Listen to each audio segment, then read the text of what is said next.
वेदों में कर्म कांड फलाना नहीं, इसमें विरोध किया है, निषेध है ये श्राद्ध निकालना।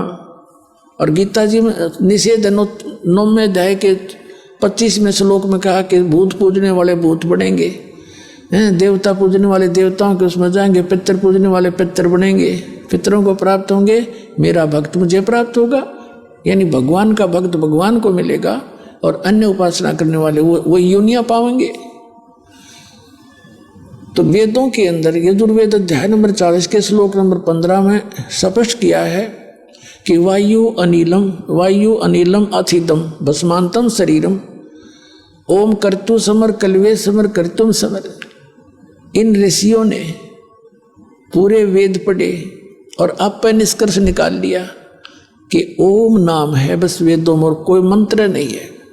और इसका इन्होंने है तो ये ब्रह्म का, ये मान लिया उस सुप्रीम पावर का, क्योंकि इनको तत्वदर्शी संत मिला नहीं। तो कहने का भाव है कि वेदों में स्पष्ट किया है कि उस परमात्मा की भक्ति करने से मोक्ष होगा। इन्होंने वो परमात्मा ब्रह्म मान लिया, ओम उसका जाप मान लिया, इस आधार से इन्होंने अब पर फैसला कर लिया। इनकी मति मारी गई। यजुर्वेद अध्याय नंबर 40 के श्लोक नंबर 10 से लेकर 13 तक स्पष्ट कर रखा है कि कोई तो भगवान को जन्म लेकर आने वाला कहता है, साकार राम कृष्ण की तरह, और कोई कहते वो कभी जन्म लेता ही नहीं, निराकार मानते हैं। ये ज्ञान निर्णय करके बताओगा तत्वदर्शी संत, उससे पूछो, उससे ज्ञान उससे सुनो, वो ज्ञान बताएगा। तो इनकी वो मति मारेगी कि वो तत्वदर्शी संत बताओगा, वो खोजो। और यजुर्वेद अध्याय नंबर 40 के श्लोक नंबर 17 में स्पष्ट किया है, वेद ज्ञानदाता कहता है कि मेरा तो ओ मंत्र है, मैं ऊपर दिव्य आकाश ब्रह्मलोक में रहता हूँ, और वो परमात्मा गुप्त है, परोक्ष है पूर्ण परमात्मा। तो यहाँ भी बुद्धि कामना करी कि इसे वेद ज्ञानदाता से भी कोई और है।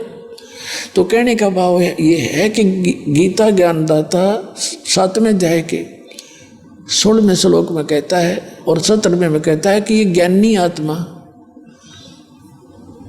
18वें में भी कहता है कि ज्ञानी आत्मा है तो उद्धार, लेकिन ये मेरे वाली ही अनुत्तम साधना में लीन रहे।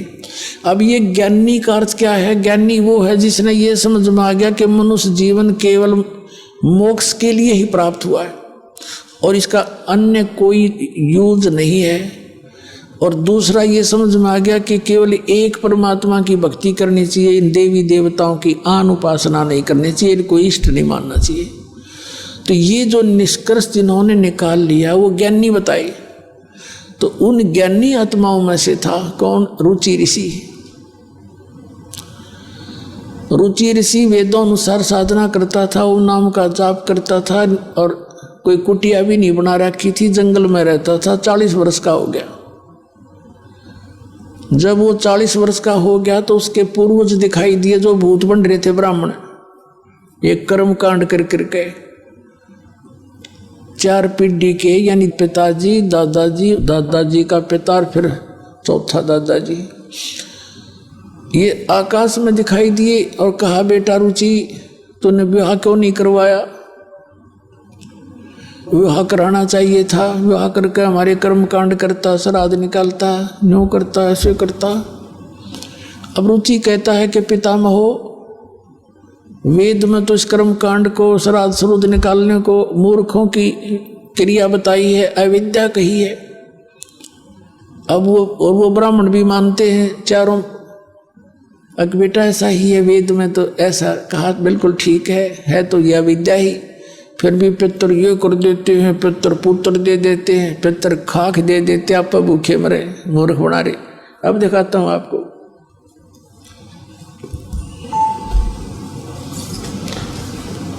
ये एक मार्कंडेय पुराण है। पुण्यात्मा, इस विद्या का लाभ आपको केवल परमात्मा पाने के लिए है। बाकी रोटी रोटी का रोड़ा गना बड्डा ना है। 4 रोटी खावा आदमी, सुबह 4 शाम ने खूब गुजारा हो जा। एक कुटिया पा जा कि तो उसमें टाइम पास कर लेंगे, फिर ये पीछा सदा के लिए छूट जाएगा, सदा का सुख हो जाएगा इस अनुसार चलोगे तो। अब देखिएगा, मार्कंडेय पुराण, गीता प्रेस गोरखपुर से प्रकाशित, गीता प्रेस गोरखपुर से प्रकाशित। ये मार्कंडेय पुराण संक्षिप्त 242 पृष्ठ पे नीचे देखिएगा। रोचे मुनि की उत्पत्ति कथा। मार्कंडेय जी कहते हैं, ब्रह्मन पूर्व काल की बात है, प्रजापति रुचि ममता और अहंकार से रहित इस पृथ्वी पर विचरते थे। उन्हें किसी से भय नहीं था, वे बहुत कम सोते थे। उन्होंने न तो अग्नि की स्थापना की थी और न अपने लिए घर बना रखा था। वे एक बार भोजन करते और बिना आश्रम के ही रहते थे। उन्हें सब प्रकार की आसक्तियों से रहित एवं मुनिवर्ती में रहते देख उनके पितरों ने उनसे कहा।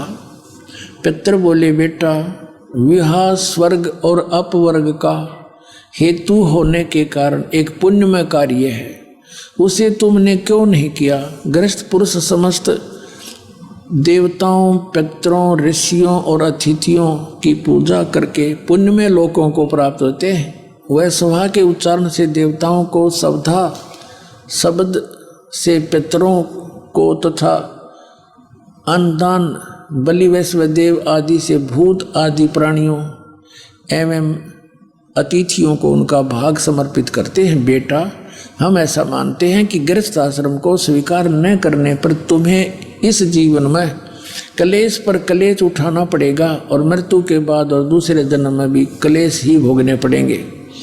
रुचि कहते हैं, पितरगण, परिग्रह मात्र ही अत्यंत दुख एवं पाप का कारण होता है। ये ब्याह करवाना तो बड़ा झंझट, आपके शिक्षा दे रहे हो मेरे को, तथा उनसे मनुष्य की अधोगति होती है। यही सोचकर मैंने पहले स्त्री संग्रह नहीं किया।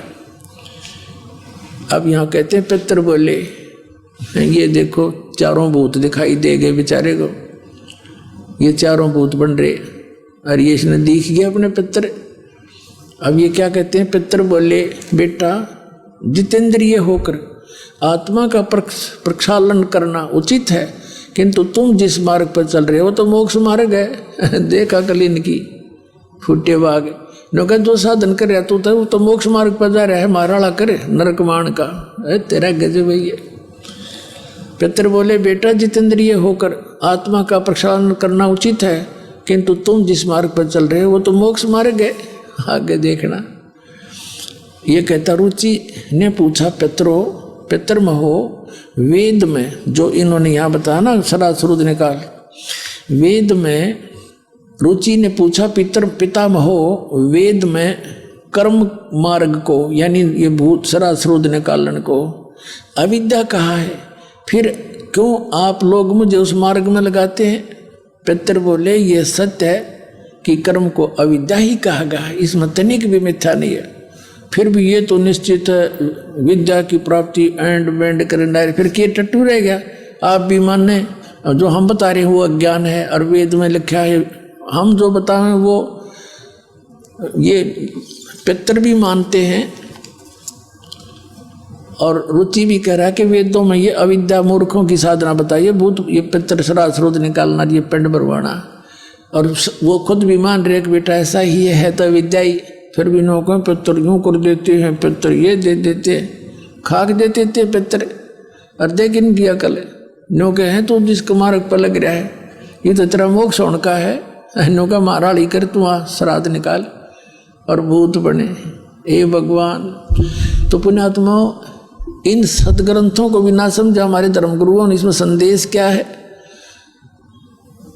अब पुण्यात्माओं, कई भक्त कहते हैं कि जैसे किसी के माता पिता दिखाई दे जा और वो ये कह दें, बेटा मेरा ऐसा कर दे, तो क्यों ना करें भाई, हमारे रुक क्या तो ना जाऊँ ना, हमारे लिए बहुत कुछ कर रखा है।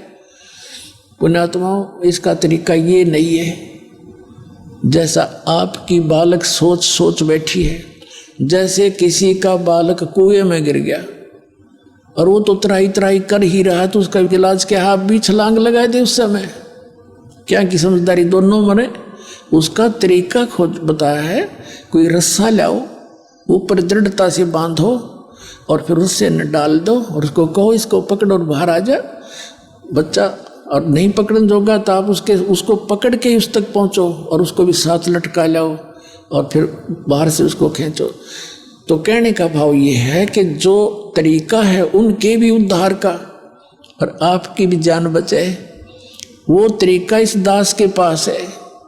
जय सतगुरु की संगत करते सकल कर्म कट जाई, अमरपुरी पर आसन होते जहां धूप ना छाई।